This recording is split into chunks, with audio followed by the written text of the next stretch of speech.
Hello दर्शकों, आप सब लोग कैसे हैं। मैं यही ध्यान और भावना करता हूं कि आप सब लोग कुशल मंगल से होंगे, प्रसन्नचित्त होंगे, खुश होंगे, मस्त होंगे, मग्न होंगे, दुरुस्त होंगे, चुस्त होंगे। तो जैसा कि मैं हर रोज कहता हूं, फॉलो सब्सक्राइब करो न करो ये तो आपकी मर्जी है, पर ध्यान लगाकर, चित्त लगाकर, मन लगाकर, दिमाग लगाकर, माइंड लगाकर सुनते रहो। बस यही हमारी अर्जी है, बस यही हमारी अर्जी है, बस यही हमारी अर्जी है। तो जैसा कि मित्रों, हम लोगों की दंपति की गाथाओं का पाठ चल रहा है। तो आज की दंपति की गाथा है 222 और कोदबग की दूसरी गाथा है। दंपति गाथा है 222 और कोदबग की है 2। दंपति गाथा क्या है? 222। तो चलते हैं इस गाथा को तथागत समय संबुद्ध ने किस जगह पर, किस स्थान पर, किस उद्देश्य पर, किस कारण पर और किसको लक्ष्य पर आकर के उपदेशित किया। चलते हैं उस जगह पर, उस स्थान पर। एवं मे सुतंग एकं समयं भगवा आलवीय विहरति, जिसको आज अरौल कहते हैं। अरौल कानपुर डिस्ट्रिक्ट पड़ता है, जहां बहुत बड़ा मेला भी लगता है अरवल का, अरौल मकनपुर का। तो वहां बौद्ध तीर्थ स्थल था भगवान बुद्ध के समय पर, और वहीं पर आलवक जो यक्ष को भगवान बुद्ध ने दमन किया था, उसको प्रज्ञा के माध्यम से उसके प्रश्नोत्तर को जवाब देकर उसको अपनी शरण में लिया था। ये वही जगह थी। तो तथागत समय से बुद्ध वहां विहर रहे थे, और वहीं जो है बिहार में एक भिक्षु था। तो वो अपनी कुटिया बनाने के लिए जंगल में गया, लकड़ी काटने के लिए, जिसको झोपड़ी बोलते हैं, झुग्गी भी बोलते हैं, छप्पर भी बोलते हैं, मड़ैया भी बोलते हैं, अपनी अपनी भाषाएं हैं, जो जहाँ जैसे बोलता हो। फूस का घर बनाने के लिए तो लकड़ी जरूरत पड़ती, तो लकड़ी काटने के लिए जंगल में गया भिक्षु। लेकिन सीधा साधा ही था।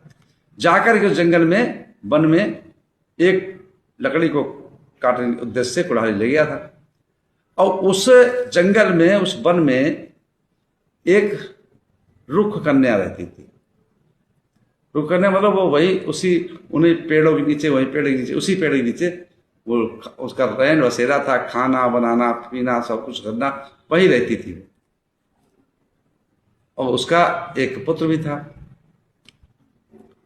तो जब ये काटने के तैयार हुए तो वहां वो आ गई। उसने हाथ जोड़ कहा कि अगर मान लो ये ऐसा करेंगे तो हमारा रैन बसेरा खराब होगा।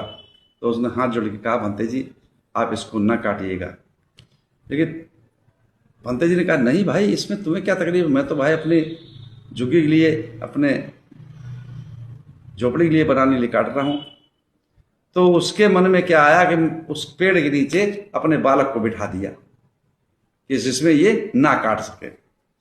लेकिन जैसे ही उन्होंने कुल्हाड़ी चलाई, उसने उसको बैठाना हुआ तो उस बालक के हाथ में लग गया, तो हाथ उसका कट गया। अब उस रुक्ष कन्या को बहुत जो है क्रोध आना स्वाभाविक था।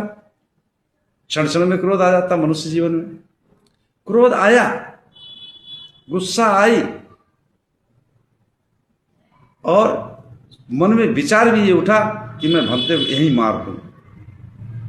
लेकिन फिर उस क्रोध को दमन किया और क्या सोचा, क्या विचार किया, ये शील पे चलने वाले भंते हैं, सदाचार पे चलने वाले भंते जी हैं, इनको मानना उचित नहीं है। अपने क्रोध को दमन किया और जाकर के तथागत सम्मत संपादे के बुद्धि के पास पहुंचती है। पंचांग प्रणव करने के पश्चात बैठती है। तो तथागत सम्मत संबुद्ध उसके बालक को देखते हैं। तो उसकी पहले जो वहां थे लोग, उनसे उसका पथ इलाज करवाते हैं और उससे पूछते हैं क्या बात। तो वो बताती है सारी व्यथा को, सारी कहानी को, जिसमें तथागत सम्मत संबुद्ध बताती है कि ऐसे ऐसे ये बात हुई और मैंने इस कारण मैंने जो है भंते जी को छोड़, मतलब क्रोध आया लेकिन मैंने छोड़ दिया, मैंने अपने क्रोध को सामने। तो तथागत सम्मत संबुद्ध उसी समय साधु साधु साधु 3 बार का कि धन्य है रुक्ष कन्या, तूने क्रोध को दमन कर लिया,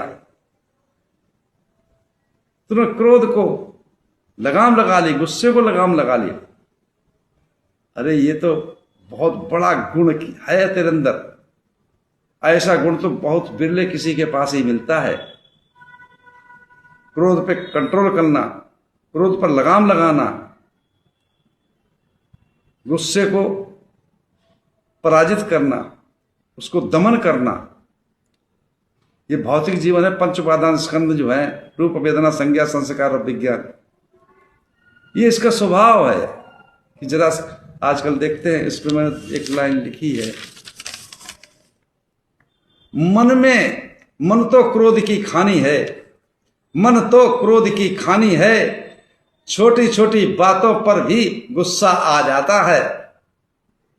मन तो क्रोध की खानी है, जरा जरा सी बातों पर गुस्सा आ जाता है, और जिसने क्रोध पर लगाम लगा ली वो ही सच्चा सारथी कहलाता है, वो ही सच्चा सारथी कहलाता है।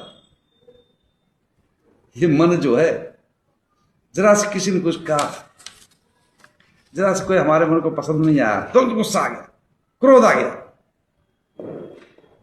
लेकिन उसको कंट्रोल कर ले, उस पर लगाम लगा ले, वो ही सच्चा सारथी होता है। हम उस तथागत हम उसको पक्का सारथी मानते हैं। उसी समय पर इस तथागत इस गाथा को उपदेशित किया। जो चढ़े क्रोध को दमन करे, रथ की भांति जो रोक लेता है, उसी को मैं सारथी कहता हूं, दूसरे तो केवल लगाम पकड़ने वाले हैं। अब आप समझिए तथागत बुद्ध का उद्देश्य क्या था, कहां पर इस बात को छोड़ा है कि क्या कहा, दूसरे तो केवल लगाम पकड़ने वाले हैं और सच्चा सारथी वही है। कहना उनका तात्पर्य यह था कि जो ये बॉडी है, पंच उपादान स्कंध है से बना है, अगर इस पर जिसने लगाम लगा ली, राग पर, द्वेष पर, मोह पर, लोभ पर, लालच पर, ईर्ष्या पर, खिंचाव, तनाव, बेचैनी, विचलितता, तो वो ही सच्चा सारथी है। जिसने क्रोध को कंट्रोल कर लिया, गुस्से को दमन कर लिया, गुस्से को लगाम लगा ली।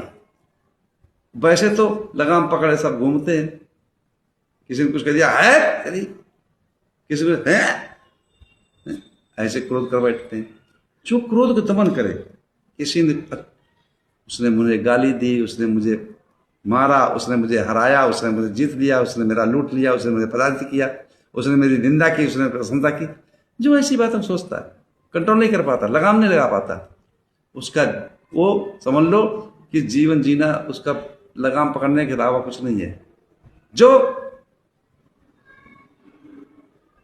रथ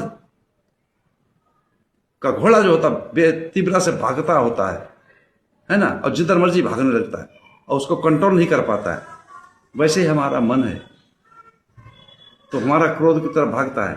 अगर उसको हम कंट्रोल नहीं करते, उसको लगाम नहीं लगाते, तो हम समझ लो लगाम पकड़ने वाले हैं, केवल लगाम पकड़ रखी, उस सारथी नहीं बन पाए। वो सच्चा सारथी है जिसने क्रोध को दमन कर लिया, गुस्से को शांत कर लिया। किसी ने कुछ कहा, उसको हम पी गए, सोच विचार करके जवाब नहीं दिया, और जब कोई कुछ अनुचित बोलेगा और तुम उसको जवाब दोगे तो और क्रोध बढ़ेगा। भाई जैसे में आग जल रही हो, उसमें ज्यादा फूस डालोगे तो और ज्यादा जलेगी, वैसे ही ये होता है। तो इस कहानी का, इस गाथा का ये अर्थ था। इसी के साथ मैं अपनी वाणी विराम देता हूँ। आप सब लोग मंगल हो, कल्याण हो, सुखी जीवन हो, निरोगी काया हो, दुख दूर हो जाए, सुख से वास करो, हमेशा प्रसन्नचित्त रहो। आप सब लोग मंगल हो, मंगल हो, मंगल हो।